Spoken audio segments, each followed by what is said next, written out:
న్యాయ పోరాటం చేస్తాం. ఢిల్లీకి ప్రస్తుతం మంత్రి కాల్వ శ్రీనివాసరావు మీడియాతో మాట్లాడుతున్నారు. లైవ్ ద్వారా చూద్దాం. మార్చి వచ్చేసింది. చాలా గ్రామాల్లో తాగునీటి సమస్య అప్పుడే ప్రారంభమైంది. సాధ్యమైనంత వరకు అన్ని పల్లెలకు, పట్టణాల్లో, అన్ని ప్రాంతాలకు రక్షిత మంచినీటిని సరఫరా చేయడానికి అన్ని ఏర్పాట్లు చేశాం. అయినా వేసవిలో ఎదురయ్యే తాగునీటి ఎద్దడిని దృష్టిలో పెట్టుకొని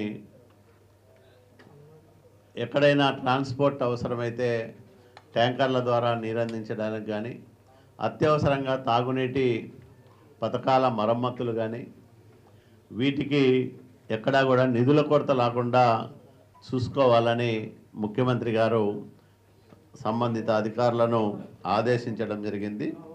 తాగునీటి సమస్య తీర్చడానికి, అట్లాగే పశుగ్రాస సరఫరాకు ఎక్కడ నిధుల కొరత రానివ్వమని, సాధ్యమైనంత మేరకు రక్షిత మంచినీటిని అన్ని ప్రాంతాలలో సరఫరా చేయడానికి మరి ప్రత్యేకమైన శ్రద్ధాశక్తులు కనపరచాలని సంబంధిత అధికారులకు ఆదేశాలు ఇవ్వడం జరిగింది.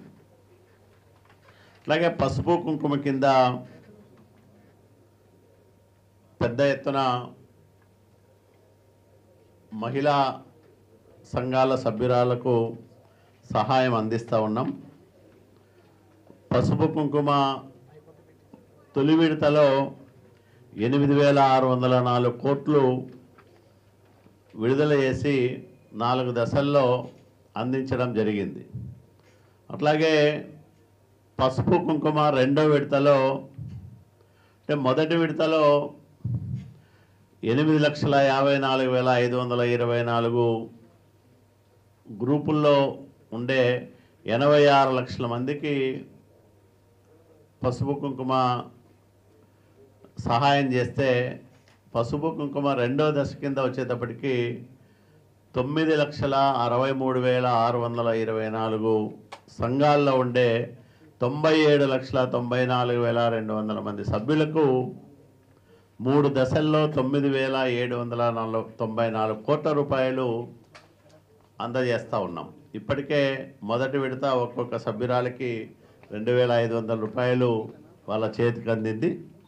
మరి 8వ తేదీ మరో 3,500 రూపాయలు జమ చేయబోతూ ఉన్నాం. దానికి కూడా నిధుల కొరత ఎక్కడా రాకుండా చూసుకోవాలని ముఖ్యమంత్రి గారు సంబంధిత అధికారులను ఆదేశించడం జరిగింది. అలాగే ఎన్టీఆర్ భరోసా పెన్షన్లు చంద్రబాబు నాయుడు గారు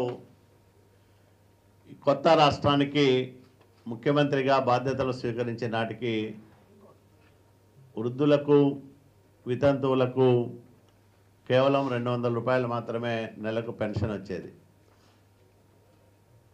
దాన్ని ఇప్పుడు 2,000 చేశాం. అట్లాగే 500 రూపాయలు వచ్చే దివ్యాంగుల పెన్షన్ని 3,000 చేశాం.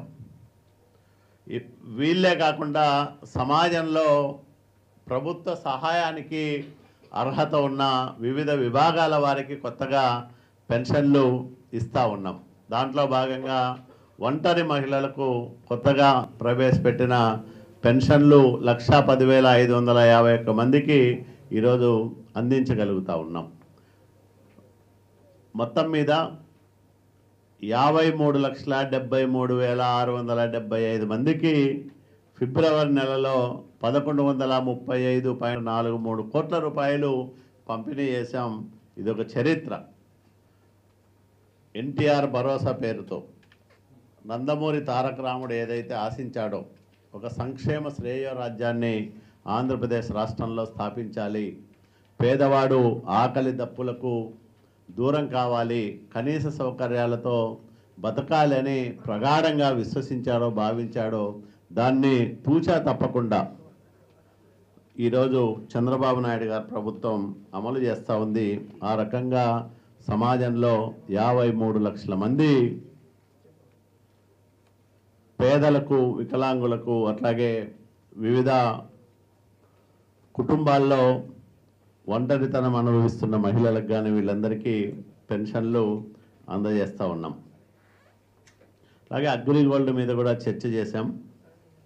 ఇప్పటికే 250 కోట్ల రూపాయలు అందజేయడం జరిగింది. 10,000 లోపు డిపాజిటర్లందరికీ ఈ మొత్తాన్ని పంపిణీ చేయాలని మరి ఏర్పాట్లు చేస్తూ ఉన్నారు. ఆ కార్యక్రమం మరి రాష్ట్ర వ్యాప్తంగా సాఫీగా జరుగుతూ ఉందని సంబంధిత అధికారులు మంత్రివర్గం దృష్టికి తీసుకురావడం జరిగింది.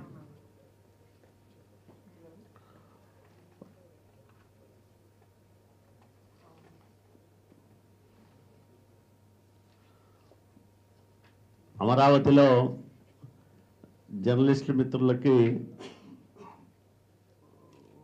సొంత ఇంటి కలను నెరవేర్చే క్రమంలో భాగంగా ఇప్పటికే భూమి కేటాయించాం. తర్వాత స్వతహాగా ఇల్లు నిర్మించుకోలేమని జర్నలిస్టు మిత్రులందరూ కూడా చెప్పిన మేరకు ఇల్లు నిర్మించే బాధ్యతని సిఆర్డీకి అప్పగిస్తూ గత సమావేశంలో ఓ నిర్ణయం తీసుకున్నాం. ఈ సమావేశంలో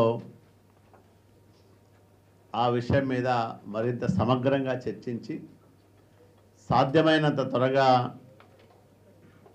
బహుళ అంతస్తుల నిర్మాణ కార్యక్రమాలని ప్రారంభం చేయాలి, పూర్తి చేయాలని సిఆర్డీ అధికారులకు ఆదేశాలు ఇవ్వడం జరిగింది.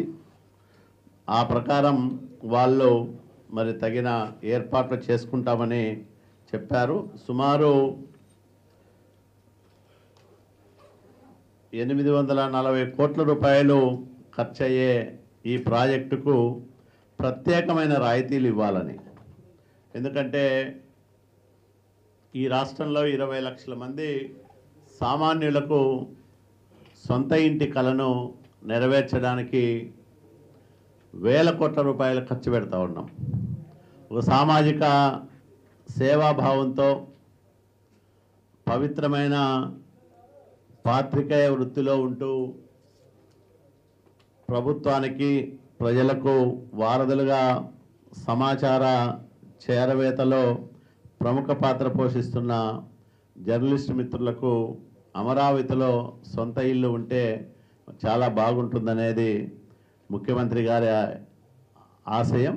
ఆ రకంగా సొంతంగా ఇల్లు నిర్మించుకుంటే చాలా ఖరీదైన వ్యవహారంగా ఉంటుంది. కాబట్టి దాన్ని ప్రభుత్వం తక్కువ మొత్తాల్ని పాత్రికేయుల నుంచి తీసుకొని సాధ్యమైనంత ఎక్కువ ఆర్థిక సహకారాన్ని ప్రభుత్వం నుంచి అందించి వాళ్ళకి సొంతంగా అపార్ట్మెంట్లు నిర్మించాలని నిర్ణయం తీసుకున్నాం. సాధ్యమైనంత త్వరగా